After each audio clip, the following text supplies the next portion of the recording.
ताज्या बातम्या पाहण्यासाठी महासंग्राम मराठी न्यूज चॅनलला सबस्क्राईब करा आणि अपडेट रहा। काँग्रेस आमदार पी.एन. पाटील यांचे झाले निधन। नमस्कार मित्रांनो, महासंग्राम मराठी यूट्यूब चॅनलवर आपल्या सर्वांचे स्वागत। कोल्हापूर जिल्ह्यातून एक दुःखद बातमी समोर येत आहे। काँग्रेस पक्षाचे आमदार व महाराष्ट्र प्रदेश काँग्रेस कमिटीचे उपाध्यक्ष तथा करवीर विधानसभा मतदारसंघाचे आमदार पी.एन. पाटील यांची मृत्यूशी झुंज अपयशी ठरलेली आहे। आज 23 मे रोजी पहाटे एका खासगी रुग्णालयात उपचारादरम्यान पी.एन. पाटील यांनी अखेरचा श्वास घेतला। वयाच्या 71व्या वर्षी त्यांचे दुःखद निधन झाले। गांधी घराण्याचे विश्वासू म्हणून आमदार पी.एन. पाटील यांची ओळख होती।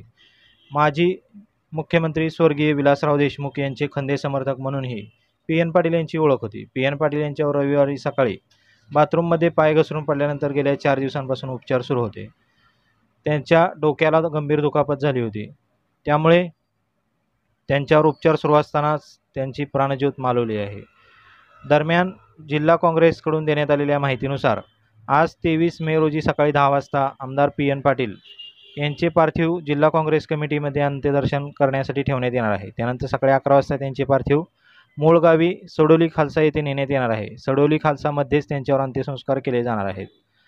कोल्हापूर जिल्ह्यातून नुकत्याच झालेल्या लोकसभा निवडणुकीदरम्यान देखील आमदार पी.एन. पाटील यांनी मोठी महत्त्वाची भूमिका बजावलेली होती। मात्र अचानक त्यांच्या निधनामुळे काँग्रेस कार्यकर्त्यांवर शोककळा पसरलेली आहे।